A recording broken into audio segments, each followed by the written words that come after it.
Hi everyone, this is Karen Smiley. Welcome to Agile Analytics and Beyond on Substack. 5 months in, lessons learned on Agile, data, and writing. July 2024 progress versus my stellar roadmap goals for writing here on Substack. It's a recap on post sizes and readability, new lessons learned, actions, and plan for August. I committed in March to doing and sharing a retrospective each month on how I'm doing versus my stellar goals.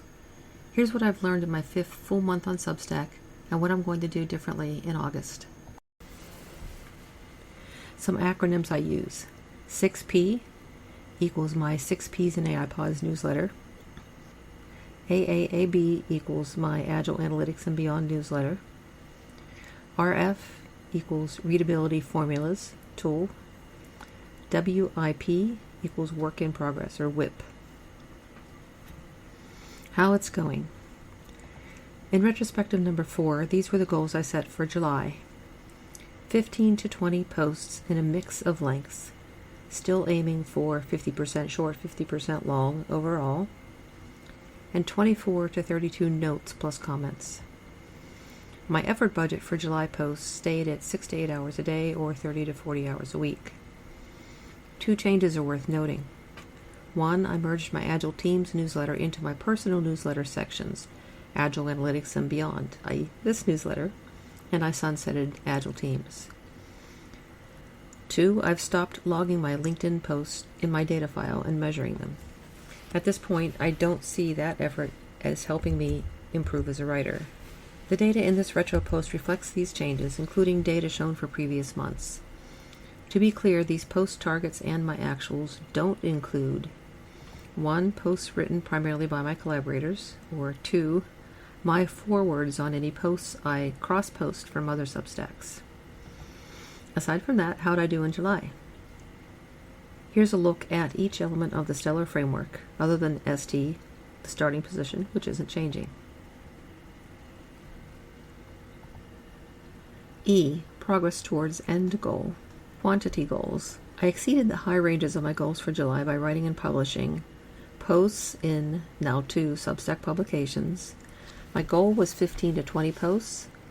What I achieved was 24 posts. My goal was 50% short, 50% long. Achieved 58% short, 42% long. That's 14 very short or short posts and 10 medium or long posts. Substack notes. Goal 24 to 32. Achieved 43. Most were brief. I didn't measure sizes. This includes restacks with comments. The count does not include comments or restacks without comments. Archive links are available in the references of the post. As of the month 4 retro, I had written and logged 61 posts and 74,849 words.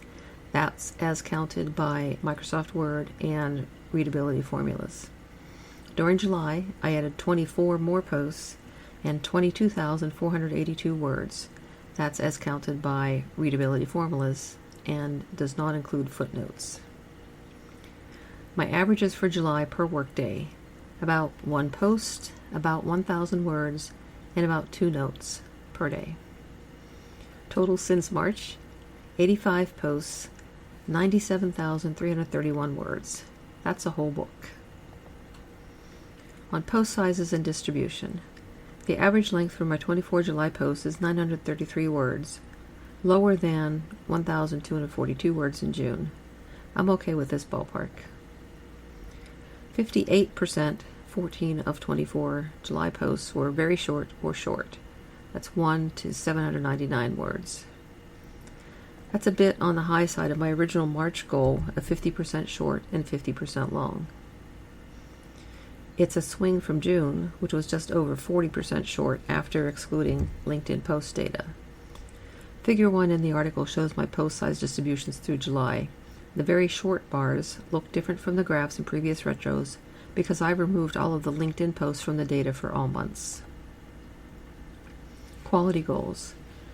During July, I continued to work on improving my writing. I estimate that I stayed at quality level 6 in July. My measurement goals center on more readable writing, and offering a good distribution of post sizes. Post size distributions were covered earlier under quantity goals. For readability, I'm aiming for grade levels 9.0 or below. Lower is better. For Action A10, I scored all 24 of my July posts with both readability formulas, RF, and Grammarly free. The Flesch-Kincaid grade level, FKGL, values are consistent within plus or minus 1 grade level between the two tools, and Grammarly is imprecise anyway. So from now on, I'm only going to report on RF values, not Grammarly. Here's what the data is showing me on reading ease and grade levels. All of these numbers exclude LinkedIn posts. Readability scores per publication. Table 1 in the article compares the data from my 24 July posts to my 17 June posts for each of my 2 publications. Some key points. My 13 6P posts in July averaged 18% longer, 608 words to 720 words, and slightly less readable, 2.4% worse grade level, 0.9% better reading ease score. Average grade level for July was 9.6, still above my target of less than or equal to 9. My 11 AAAB posts in July averaged 29% shorter, 1673 words to 1193 words, and slightly more readable, 2.5% better grade level and 4.3% better reading ease score. Average grade level for July is 8.2, which is under my target of less than or equal to 9. These changes are all small, though. The 6P posts now include company profiles, which tend to be longer and more technical, so I'm okay with these values for now. Other activities. I did quite a bit of writing-related work in July that will help me get to my goals, but is not reflected in the data above. 1. Mentoring collaborators. Although I again finished and published some partially written 6P profiles, I still have significant work in progress, or WIP. A few collaborators are now contributing on some of the WIP 6P articles and helping me finish them, and starting on new articles and topics. Although mentoring and coordinating has initially taken more of my time, I expect this investment to pay off for my subscribers in August and beyond. 2. Combining newsletters. Analyzing my data made it clear that my Agile team's newsletter subscribers were a complete subset of my personal newsletter. To simplify life for my subscribers and myself, I merged my Agile team's newsletter content into sections of my personal newsletter. Then I did a soft shutdown on Agile teams. So now I have 2, not 3 newsletters. Number 3, audio voiceovers. I set up external podcasts on both newsletters and recorded audio voiceovers on 24 old posts. More on this under Actions. Number 4, a new feature. I initiated a new 6P interview series on AI, software, and wetware. This included defining draft interview questions, contacting prospective guests to be featured, arranging initial calls, collaborating on content, and, for some, recording and processing audio. Although this yielded 0 new content for July, it's giving me a great start on August. The first audio interview with Kathy Gersdorf was published on August 1st, and the second, anonymous text only, on August 5th. Several more interviews are in final review and post-production, and even more are scheduled for the next few weeks. LL, Lessons and Limits. Number 1, which RF metrics to rely on or not. This month's retrospective showed me a key lesson on the RF metrics I'm using. Table 1 in the article shows data from RF's average reading level consensus calc. It's an average of 7 different grade level metrics, along with the standard Flesch-Kincaid grade level, FKGL. As this data shows, RF's consensus average tends to run about 1.3 grade levels higher than FKGL on my writing. For my target audiences and the range I'm in, lower is better, more readable. And I'm not under my target yet. I'd rather underestimate than overestimate the readability of my work, so I'm using the RF consensus calc for evaluating my posts from now on. Related to this, The data in Table 1 says my FRE, Flesh Reading Ease, scores improved slightly for both populations, but both FKGL and the consensus grade level show that 6P readability got a little worse. That inconsistency just proves that different readability metrics value and measure different things. It's why I didn't want to rely just on Flesh metrics for improving my writing. Lesson number 2, planning and executing interview posts.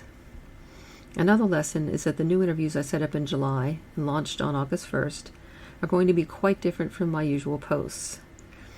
I'm not writing most of the words, and I'm not going to count those words in my posts in my quality metrics. But coordinating and delivering those posts makes quite a bit of work for me, especially if the interviews use audio. I need to plan my interview effort differently from written posts. Lesson number 3, planning and executing audio voiceovers. I also need to plan the effort for audio voiceovers on my own writing. I am mostly getting through the manual recording in one take with minor edits, but it does take time, and there's often a delay in me being able to make a good quality recording. I've also found that posts with a lot of data or tables are hard to speak effectively. Time-sensitive or data-heavy posts will likely not get audio, at least at first. Some may get a short audio summary and not a full voiceover. A. Actions. Here are updates on my previous self-assigned actions. April-June Lesson 1, Connecting Better with Readers on Voiceovers. Action was A9, change my publication process when adding voiceovers. Hold off on sending posts to my subscriber list until I've added the audio. This action was on hold, is now resumed. During July, I did 3 things. I set up podcast sync with Spotify, Apple, YouTube, Overcast, and Pocket Cast for Agile Analytics Beyond and 6Ps and AI Pods. I recorded and released audio voiceovers for 14 previous Substack posts and 10 imported pre-2024 posts. And I held 9 new July posts until the audio voiceover was done and then published them. Unfortunately, I don't yet have great visibility into whether people are listening to the audio voiceover tracks, whether through Substack or through most of the external podcasts. If you're finding the audio useful or have suggestions for improving the voiceovers, please let me know. A June to July lesson, Becoming a Better Writer and Content Planning. I had self-assigned an action in my July retrospective on planning my content. Action A12. Revisit my publication plans from May and realign. For July, be more intentional about thinking through my target audience and what I want their takeaways to be before I dive into writing more content. I spent some time analyzing and thinking about what questions people were asking, what they're interested in, and where there are gaps that I can fill. This drove 3 changes to my 6P content plan for August. The main 6P content plan still remains focused on ethics of generative AI for music. However, with the help of a collaborator, I'm going to accelerate the WIP company profiles, maybe with less depth, to move on to the other parts of the music series, which I think will interest more people. Each part is already more than half written. Number 2, my new 6P interview series, AI, Software, and Wetware, arose directly from this action and exercise. People want to know what's real in AI. I now have an interview planning workbook where I'm tracking planned interviews of real people and working to ensure I'm getting a diverse set of global views on AI. Based on questions from a follower about AI, I'm working on an article for the new AI Fundamentals section on what is AI. This topic is also part of Chapter 1 of my WIP AI books, so tackling it in an article also helps me get that track of writing work underway. R. Review Retrospective. I committed to do a monthly review at the end of July to see where I stand on my goals and actions. Status: this article is it. Bottom line, I made good progress on my actions. I spent lots of July time on newsletter admin and adding voiceover and podcast capability to try to improve accessibility of my articles. And I feel like I've made good headway on my content planning action. I'm hoping that my Substack data in the next few months will give me some insight into whether these topic changes are the right moves for my subscribers. And I reduced my WIP further by finishing and posting some draft content I'd already written. Thanks partly to using my WIP and partly to a higher level of effort than planned, I exceeded my posting targets for July. I'll reassess my targets and plan in my next monthly retro. New targets for August 2024, month 6. My July goals felt aggressive but achievable. I overdid it a bit, though, getting the new interview series, podcasts, and collaborations off the ground. And we have some planned family vacation time this month. So I'm going to lower my August goals somewhat versus July, but keep the notes goal the same. I'm aiming for 12 to 20 posts in a mix of lengths, still aiming for 50-50 overall. This will include 2 Agile Analytics and Beyond Agile retrospective posts. This article, which is about 26-27 words, and 1 supporting article on lessons learned from podcast setups, about 24-90 words. There will be 5 to 9 6P people interviews, 5 if audio focused, 9 if all text. Reality check. My AISW interview plan for August indicates I will have at least 3 audio interviews, likely 5, plus at least 2 text only. Of those, 2 audio and 2 text only interviews will already be finished and scheduled for delivery by the time this post comes out on August 7th. I am hearing so much interest and having so much fun, and I want to get this interview series off to a good start this month. So it's going to be tough to not overachieve here. As mentioned earlier, I'm not going to count or measure readability on the written words on these interviews. Most of the words come from my interview guests, not me. At most, I'm transcribing. It's a ton of work, especially for audio, but it's not what I want to measure as my writing. Also, 2 to 4 6P profiles on ethics of generative AI music companies and parts, much in WIP, not counting articles authored primarily by my collaborators. 1 to 2 6P AI fundamental articles in WIP, and 2 to 3 Agile Analytics and Beyond articles on whatever gets me fired up this month. And I'm staying with 24 to 32 notes plus comments. My effort budget for August posts will remain at 6 to 8 hours a day or 30 to 40 hours a week for 3.5 weeks. However, interviews will likely make my effort bursty. New actions for August 2024. I discovered through another Substacker's note that the eye icon in the lower left corner of the Substack editing window shows estimates for word count and approximate reading and speaking time. This will reduce my effort for gauging size and time while I'm writing. So as a minor tweak to Action A10 on measuring readability, I'm going to start 1. Capturing the word counts and the reading and speaking time estimates from Substack's editor, and comparing the reading and speaking time estimates from Substack and Grammarly to the actual audio recording times for posts with voiceover. Aside from that, I'm giving myself just 1 new action. Action 13. Figure out if or how I can get visibility into whether people were listening to the audio voiceover tracks, whether through Substack or through most of the external podcasts. I'm hoping the audio is improving accessibility of my writing to people with more listening time than reading time. I want to know if it's working. Measuring how many people are actually listening, if I can, is a good first step. Other than that, carrying through on my current actions is going to keep me plenty busy in August. I want to give the new content plan a few months before making any further big adjustments. It does not matter how slowly you go, as long as you do not stop. Confucius. What's next? That's my writing retrospective for July. I commit to doing another one after the end of August. I'd love to hear your thoughts on any of this. Thanks for listening to Agile Analytics and Beyond. Subscribe for free to receive new posts. These retrospectives are monthly.